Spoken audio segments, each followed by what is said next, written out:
नमस्कार दोस्तों, मैं नरेंद्र गुजर। हमारे YouTube चैनल में आपका स्वागत है। आज हम पशु परिचर की दूसरी क्लास में जीवाणुजनित रोग के बारे में पढ़ेंगे। जीवाणुजनित रोग ये जैसे हम बैक्टीरिया जनित रोग भी कह सकते हैं। जीवाणुजनित रोग में अनेक प्रकार के रोग होते हैं। इसमें से हमें 8 प्रकार के रोग पढ़ने हैं, जिसमें पहले नंबर का है एंथ्रेक्स। दूसरे नंबर की क्लास में पढ़ेंगे हम ब्लैक वाटर, जिसे हम लंगड़ा बुखार भी कहते हैं। तीसरा है हेमोरेजिक सेप्टिसेमिया। चौथा है एंट्रोटोक्समिया। 5वें नंबर का पढ़ेंगे हम मास्टाइटिस या थनैला। और इसके बाद में टीबी, जैसे हम क्षय रोग कहते हैं, ट्यूबरक्लोसिस। और फिर इसके बाद में पढ़ेंगे हम टिटनेस। तो आज हम स्टार्ट करेंगे एंथ्रेक्स रोग।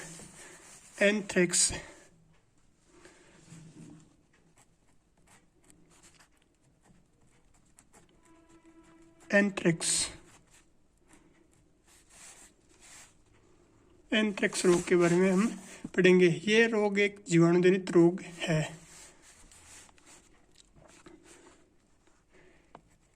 यह है जीवाणु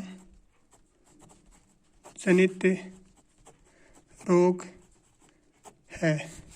एंथ्रेक्स का जो ये किस वायरस के द्वारा, किस बैक्टीरिया के द्वारा फैलता है, इसका जो बैक्टीरिया है उसका नाम है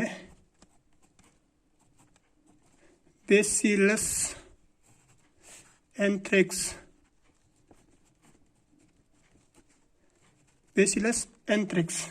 इस बैक्टीरिया के द्वारा ये हमारे पशुओं में फैलता है। ये रोग है ना, मुख्यतः जैसे गाय, भैंस, भेड़, बकरी में ज़्यादा फैलता है। ये रोग गाय, भेड़, बकरी में अधिक फैलता है। इस रोग के बारे में, जैसे ये रोग है ना, पशुओं में बहुत तेजी व लंबे क्षेत्र में फैलता है। ये रोग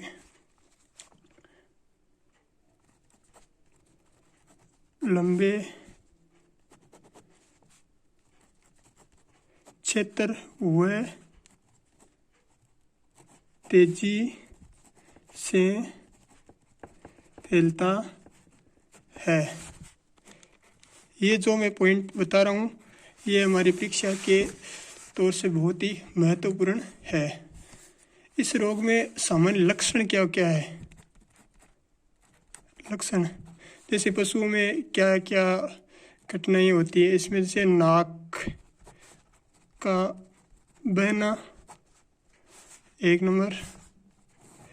2 नंबर जैसे कान गुद्दा, योनि आदि प्राकृतिक छिद्र होते ना,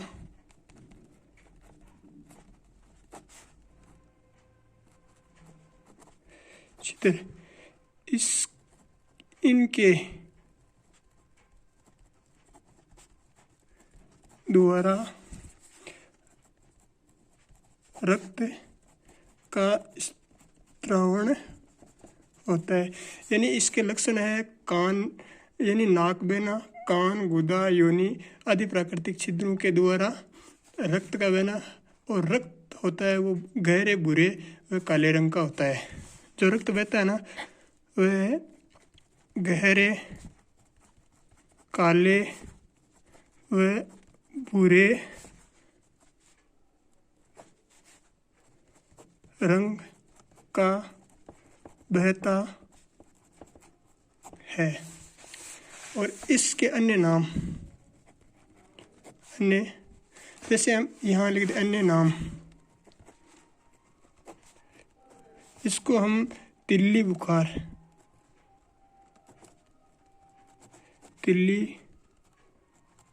बुखार और जहरवाद।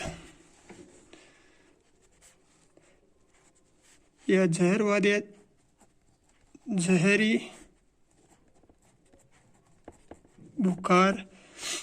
बुखार आदि नामों से जानते हैं। ये जीवाणु है ना, जो ये बैक्टीरिया है ना, ये जैसे मानव से पशु के द्वारा, जैसे पशु से मानव हुए, पशु से पशु में फैलता है, इसलिए इसे हम जूनोटिक रोग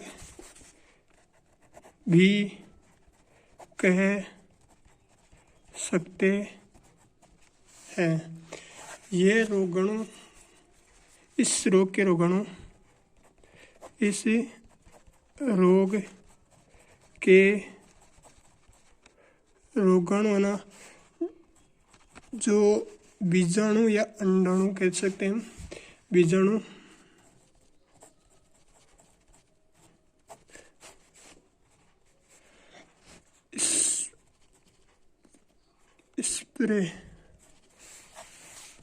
स्प्रो बनाते हैं। ये तेजी से फैलता है, बनाते हैं, जो तेजी से फैलते हैं। और यह इस रोग के जो जीवाणु होते हैं ना, वो मिट्टी में कई दिनों तक अपना सुरक्षा कवच बनाकर रह सकते हैं, कई दिनों तक अपना सुरक्षा कवच बनाकर रह सकते हैं।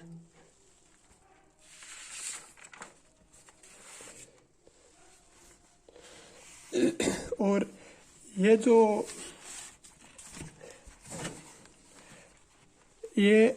हमारे जैसे पशुओं में पलिया और उत्तकों को अधिक नुकसान पहुंचाता है। ये पशुओं में पलिया व उत्तकों को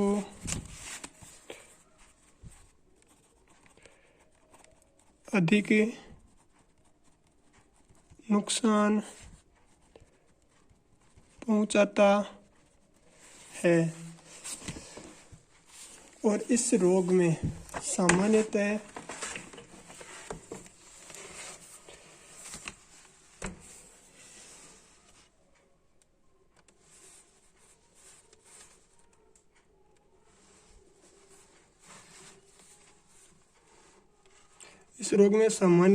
बुखार है जो 106 डिग्री तक, इस रोग में बुखार सामान्यतः 106 डिग्री फ़ारेनहाइट तक होती है। वह पशु के मृत्यु के समय 98 डिग्री फ़ारेनहाइट ताप होता है पशु का। 98 डिग्री फ़ारेनहाइट तक पशु का ताप हो जाता है। यदि पशु गर्भवती है तो इस बीमारी में पशु का गर्भपात हो जाता है। यदि पशु गर्भ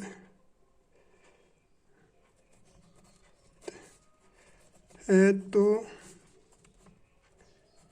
गर्भपात हो जाता है।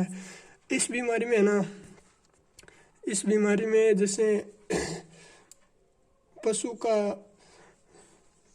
इस बीमारी में पशु का पोस्टमार्टम नहीं करते हैं, क्योंकि ये मानव में फैल जाती है। अगर पोस्टमार्टम करते हैं तो मानव में इसके जो बीजाणु होते हैं वो मानव में आ जाते हैं और मानव में फैल जाती है, इसलिए ये मोस्ट है।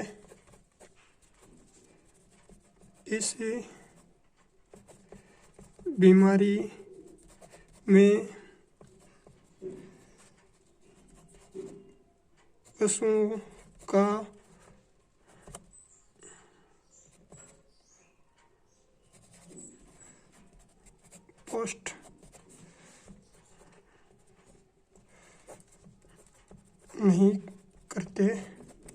पोस्टमार्टम नहीं करते हैं। इस बीमारी में जैसे भेड़ व बकरियों में सांस लेने में समस्या होती है। अगले पेज पे लिखेंगे।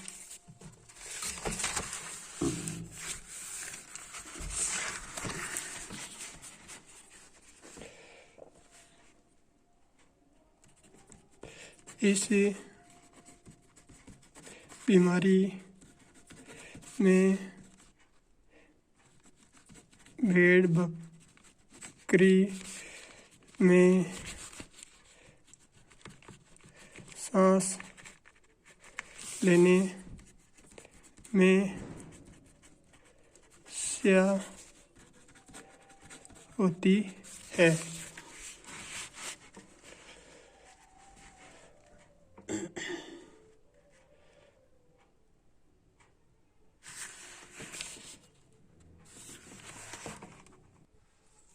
इस बीमारी में, यह बीमारी है ना, यह बीमारी मक्खियों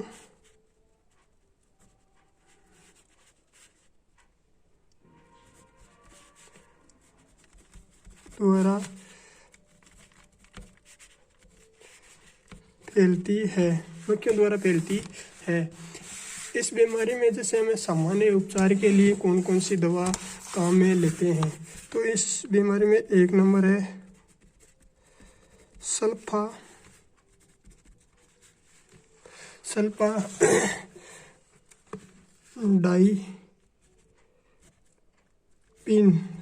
डाइपिन। 2 नंबर इसमें हम ले सकते हैं टाइसिन। इसका उपचार हमें करना चाहिए इस बीमारी में। टाइसिन के अलावा इसमें डेक्सोना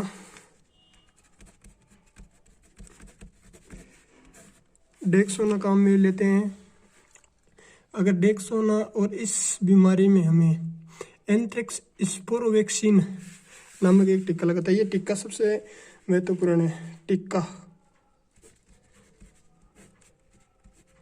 इसमें जो टीका लगाया जाता है ना वो सबसे बेस्ट है इस बीमारी को रोकने के लिए। एंथ्रेक्स स्पोरोवैक्सीन, एंथ्रेक्स स्पोरोवैक्सीन,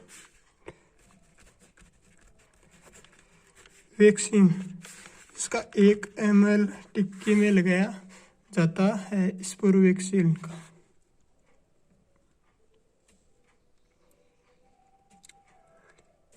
ये टीका है ना जो जून माह में लगाया जाता है। टीका जून माह में लगाया जाता है। दोस्तों हमें बताना कमेंट करके कि आपको वीडियो कैसा लगा और ज़्यादा से ज़्यादा लाइक करना। इससे हमें कल भी अगला सेशन लेके आए और हमें पता चले भाई कितने जने देख रहे हैं, कितने पढ़ रहे हैं। अब ये एक बार मैं आपको मोटे मोटे तौर पर बता देता हूँ आपको। यह जीवाणु जनित रोग है, बेसिलस एंथ्रेक्स द्वारा फैलता है। सबसे मेन यही पूछते हैं, या ये एंथ्रेक्स पूछता है भाई ये जीवाणु जनित है या विषाणु जनित है। ये इसे हम बैक्टीरिया जनित भी कह सकते हैं,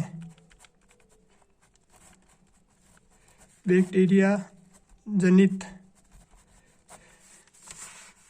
और यह गाय भेड़ बकरी में अधिक फैलता है। ज़्यादातर गाय भैंस भेड़ बकरी में होता है। हमें भैंस नहीं लिखा,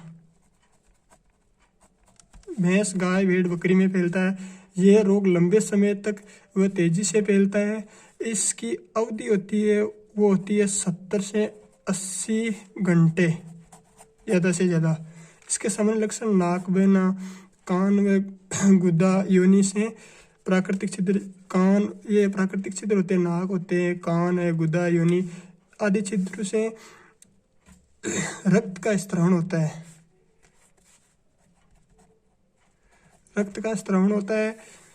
और रक्त है जो गहरे काले व भूरे रंग का होता है। अन्य नामों से हम तिल्ली बुखार, जहरी बुखार आदि नामों से जाना जाता है। ये पशु से मानव में तथा पशु से पशु में फैलता है, इसलिए इसे हम जूनेटिक रोग भी कहते हैं। इस रोग के रोगाणु जो बीजाणु या स्पर्म बनाते हैं जो तेजी से फैलते हैं। यह पशु में पलिया व उत्तकों को अधिक नुकसान पहुंचाता है। इस रोग में बुखार सामान्यतः 106 फ़ारेनहाइट तक होती है तथा पशु की मृत्यु के बाद पशु के सामान्य शरीर का तापमान 98 डिग्री फ़ारेनहाइट तक होता है।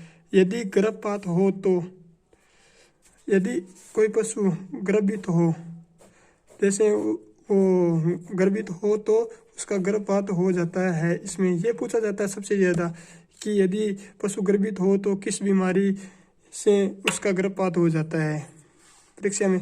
और या ये सबसे मोस्ट क्वेश्चन ये है, इस बीमारी में पशुओं का पोस्टमार्टम, किस बीमारी में पशुओं का पोस्टमार्टम नहीं किया जाता है, तो ये एंथ्रेक्स ही है। इसके बाद में इस बीमारी में भेड़ बकरियों में सांस लेने में समस्या होती है। यह बीमारी मक्खियों द्वारा फैलती है। इसमें जो वैक्सीन लगाई जाती है, जो दवाई लगाई जाती है, सल्फाडाइपिन, टाइसिन और डेक्सोटोना, ये 3 दवाइयाँ बहुत ही बढ़िया है। इसके लिए ये जो अंतःशिरा में लगाई जाती है और ये अंतःपेशी में लगाई जाती है। टाइसिन अंतःपेशी में लगाई जाती है, जबकि डेक्सोना है ये अंतःपेशी में, ये 3 ml तक लगाई जाती है। और इसके बचाव के लिए जो टीका लगाया जाता है, टीका जून माह में लगाया जाता है, ये याद रखना सबसे ज़्यादा। एंथ्रेक्स स्पेरो वैक्सीन 1 ml का ये टीका लगाया जाता है, एंथ्रेक्स स्पेरो वैक्सीन। चलो धन्यवाद।